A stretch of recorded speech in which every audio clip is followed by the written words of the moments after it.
Although change is a fact of life in almost any progressive culture, supervisors and workers faced with change will almost universally oppose it. Most of our most trusted beliefs and practices were once outrageously new, and many were strongly resisted. By now, we should all have learned to welcome change because it's brought us a higher quality of life, more leisure time, and more satisfying work. But most experienced supervisors would agree that resistance to change is one of their most persistent problems. The word change refers to any alteration, substitution, new development, process, or difference from the way things once were. In a sense, a change is any difference in any part of the environment that alters the total situation, whether dramatically or a very minor fashion. When an organization has achieved equilibrium, the people involved become familiar with their surroundings, their relationships with others, and what to expect tomorrow. It's much easier for individuals to remain well-adjusted when their world is in balance. Naturally, most people resist alterations in their environment which require them to adjust. So the supervisor's job is first to gain acceptance for the necessary changes and then to help restore that balance. The adjustments demanded by change are quite complicated, and the supervisor should study them in order to prepare himself and the workers, because necessary changes require a sense of balance after the change has been completed. Supervisors and managers are just as vulnerable as workers to the pressures of change, and everyone feels the discomfort and upset that usually accompanies any change in the status quo. In the next scene, Bert, the manager of a data processing division, and Paul, one of his supervisors, will be wrestling with numerous changes that are beginning for them and others around them. After you view this scene, you will be asked to identify the various changes that are soon to occur, to describe how each character will be affected and what their reactions are likely to be.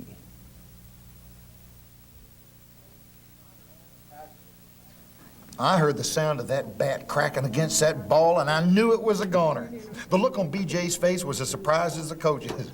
Then he kind of pulled himself together, and he took off like a banshee. You never saw his little legs move so fast. His first home run, right? Yeah, you should have seen him gallop into home plate. I'll bet his chest was out another 6 inches. I tell you, it's really great to see kids push themselves like that. Tell you what, I bet you BJ's gonna be playing in the pros in about 10 years. Oh, it wouldn't surprise me. His mama's kind of counting on him and going to college, though. She's been saving up for his education practically since he was born. Thinks he'll make a great lawyer, like she's trying to be. Hey, now don't sell Marilyn short. I hear she's making quite a name for herself in the courts. I mean, she's good. Yeah, it may be, but I tell you, there's trouble brewing. I've been going through hell trying to handle this one by myself. I guess now's as good as any time to tell you. About what? What's happening? Well, Marilyn's been making big waves in her career, all right.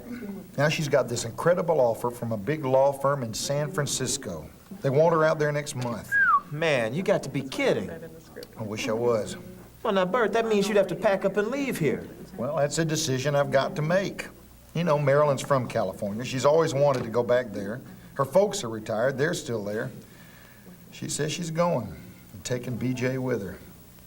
Now I have to make up my mind whether or not I want to leave. Man, what a lousy decision. And you only with the company, what, 10 months? Yeah, I hate like the devil to do it.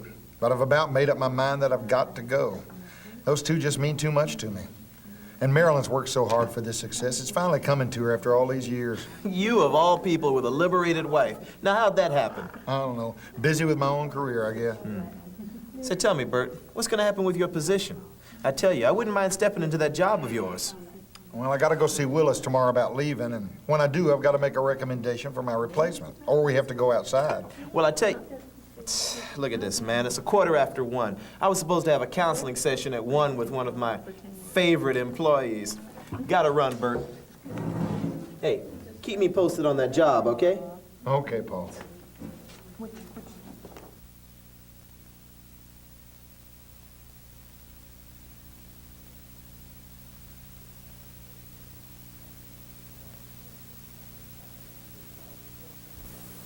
The supervisor faces a major challenge whenever subordinates have to accept new ideas or new ways of doing things.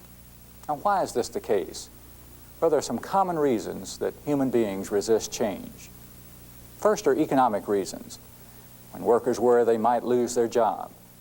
Workers who are about to be replaced by automation aren't soothed by arguments that automation will ultimately help the business run more effectively. Their only concern is for their own economic well-being as well as that of their families. Another reason is inconvenience. Any change that makes life more difficult, even for a short time, is likely to be resisted. People naturally resist taking on extra duties. A worker already knows the ins and outs of an old job, and new duties call for the energy and concentration to learn new methods, as well as new standards of performance. It's much easier to continue doing things the old way. And then there's uncertainty. Even when change introduces an obvious improvement, it still creates uncertainty and anxiety. Many people feel threatened, even fearful, when former ways of doing things change and threaten their security or status. One reason we fear new situations is that we often lack factual information. Once we have the answers, many of our fears will disappear. When uncertainty and anxiety are caused by the individual's fears about performing in a new position, there are no easy answers. Facts alone will not remedy this situation, but reassurance from friends and supervisors may help dispel feelings of uncertainty. Another reason for resistance to change is the threat to social relationships. When a change occurs in the work setting, it often alters the pattern of personal relationships. If a key worker is promoted to another position, the leadership role in the former work group must be assumed by someone else.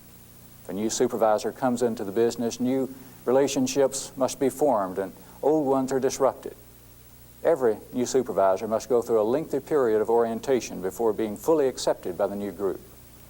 One reason for the long adaptation period is that workers are often afraid that the newcomer won't follow the predecessor's pattern of informal relationships. And then, of course, you have resentment of control. Change often means that workers will be supervised more closely for a while as they learn their new task and try to accomplish them properly. When this happens, the workers are constantly reminded that supervisors and management have greater authority, and this can increase their irritation and resistance, both before and during the change. Another reason is that greater control often means that the workers lose some of their sense of autonomy and self-reliance, and this loss can represent a major factor in their resistance toward change. Decision day for Bert has come and gone.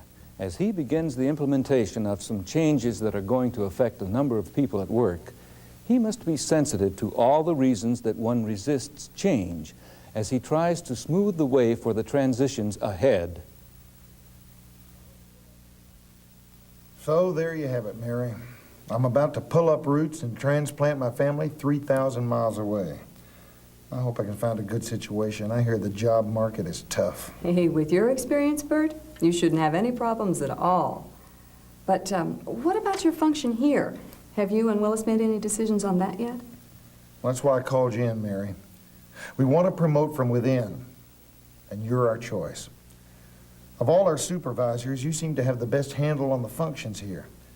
You've been through a lot of changes in this department, and from our point of view, you've been able to accomplish the most with the least disruption to your unit. That's critical in this division. It's been a real challenge, I can say that. But I've always tried to keep things from becoming a full-blown crisis. As you know, in this department, change seems to be the name of the game.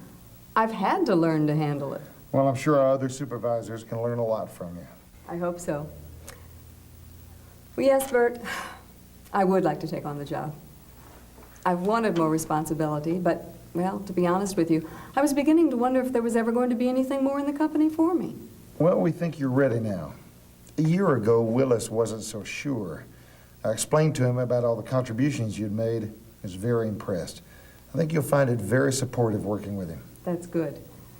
But I am thinking about the other supervisors right now. I mean, I know they've never worked for anybody except a man before. And I'm particularly concerned about Paul. I know you two have had a good working relationship that goes way back, but, well, that could be a little bit touchy, if you know what I mean. Yeah, I know.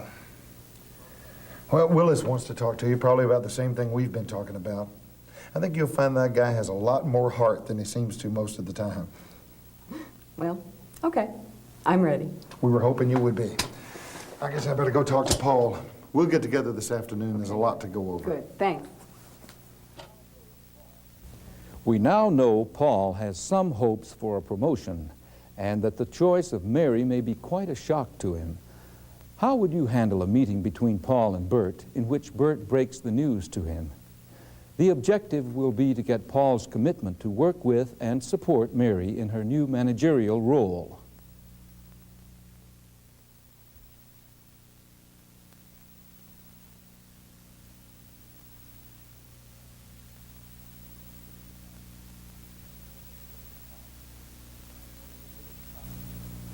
One of the biggest challenges of the supervisor is overcoming resistance to change. The following steps will probably be useful to you in your efforts to overcome subordinates' resistance to change. First, recognize all the factors in a change situation. Wouldn't your job be much easier if people adjusted simply and directly to change? But the realities of change are a lot more complicated. Reactions depend on each person's attitude toward change, the job, the work environment. Feelings and attitudes in turn influence the response to change. Individuals are influenced not only by their own attitudes and experience, but also those of their co-workers and the social relationships in the work group. This leads us to suggestion number 2. Support can be gained through worker participation. When people are involved in the decision-making process, they're more open to change. An experiment was conducted in a textile mill suffering from low production rates. The experiment began with 2 groups of workers being chosen for the study. In one group, an industrial engineer was brought in to develop improved methods of production. These methods were explained to the workers, and they were told that the new methods would make their job easier and more rewarding, and management expected increased production. Workers could now make more money for themselves, but almost no one did. In fact, during the next few months, their average output dropped. In the other situation, the workers were brought together in small groups to talk over what might be wrong with production. The workers did the talking, not the bosses. The discussion leader didn't tell them how to turn out more work. He left it up to the workers to decide where improvements might be made. After several discussions conducted on their own time, these groups decided that they could increase output and set a goal for themselves. Although their methods did not appear to be as efficient as those worked out by the professional engineer, their output jumped 18% to a new high. There are other equally dramatic stories, but this one illustrates the positive response of people to change when they're allowed to help in the decision-making process. Next, remember that the workers' trust in the supervisor's authority can affect the acceptance of change. For a supervisor beginning a new job, it may be good practice to lie low for a while, observing the relationships that exist and the degree of trust that workers have in their management. Aggressive, rapid reconstruction of work situation can build more hostility among workers than almost any other type of action, especially if the supervisor doing the restructuring is new and unknown. Next is called force field analysis. According to this, there are 2 ways to overcome resistance. The first is to increase the pressure for the change. Another way is to eliminate as many of the resistance factors as possible. If you can find out why your workers are opposing a particular change, you may be able to compromise or readjust and overcome the negative attitude. My final suggestion is to make only necessary changes. Changing something for the sake of change adds nothing but confusion and uncertainty. Unnecessary change can also cause workers to distrust their supervisor. Because you share in creating change, do it effectively and do it with consideration for other people. Perhaps the core of good supervision is the ability to find out and maintain the correct balance of order and creativity, progress and stability. In other words, the art of progress is to preserve order amid change and to preserve change with order. If you, as a manager or a supervisor, are able to guide yourselves through a change process, heeding the steps you've just heard, then you will no doubt experience well-deserved success and a sense of accomplishment. For example, this is the kind of ending, or rather beginning, that we would all be hoping for. Mary, I just dropped in to congratulate you on all this. Why, thank you, Paul. I guess I've paid my dues. I really worked hard to get here. Hey, no question about it. I mean, I can't think of anybody who deserves this job more than you do. I mean, after your 8 years at this place, you probably know better than anybody what's really going on around here. Yeah, but tell me something, Paul. Just between you and me. Didn't you have some thoughts about this job for yourself? Oh, well, yeah, sure. Sure I did, at first. But then I took an honest look at your accomplishments here, and, well, look, I can't argue with that. But I tell you something, you better look out, because someday I'll be ready. Okay, but in the meantime, I do hope we'll be able to continue working well together. I'm going to need your help to keep things running smoothly around here. Hey, you've got it. You know, I hate to admit it, but I could probably learn a thing or two from you. Paul, I think we both have a few things to learn. Together? You're on. Good. As we bring this session to a close, I think we should examine a few of the business trends and changes that are expected to occur during the next few years. By doing this, we may be able to predict some of the characteristics of tomorrow's effective supervisor. Recent years have exposed us all to so many fascinating and dramatic changes that it makes it even more challenging to look ahead in hopes of planning an even better future. During the last decade, a group of OPEC nations helped usher in the last quarter of the 20th century. It has been and will continue to be an era of malaise, a period of disquiet and discomfort. There will continue to be a further emergence of middle-income nations along with a great potential for violence and disorder. Assassination attempts on major world leaders and acts of terrorism have already become symptomatic of this period. And through it, we've begun to recognize how dependent we are on some very fragile national and world systems. The good news is that only 30% of the world will live in truly poor nations. That is to say, where the average per capita income is less than $1,200 per year. According to Herman Kahn, who is perhaps the leading futurist of our day, the ability to survive during this final era of the 20th century is dependent upon a combination of good luck and good management. You can have some control over the good management component, but catastrophic events could make the last portion of this century a very difficult period of time. Despite this somewhat pessimistic note, Kahn is a tremendous optimist. He believes that the 21st century will be even better than the world we've known before. Bill Uchi of UCLA has made some interesting predictions about the management style in the final years of the 20th century. Uchi believes that we will modify the traditional American style of management with its emphasis on short-term employment, individual decision-making, individual responsibility, very rapid evaluation and promotion, with explicit formal control systems, specialized career paths, and a segmented concern for the part of an individual who works for the organization. Uchi's belief is that we will evolve toward a modified plan that takes into account some contributions from the Japanese management culture. Whereas today's college graduates only spend an average of 3 years on their first job, they will probably move toward a longer-term period of employment. The Japanese, of course, often have lifetime contracts for employment. We will also evolve toward greater consensus in decision-making. This has been a theme of our programs, and over the past 50 years, a great deal of research indicates that consensus in decision-making can make operations smoother and more productive.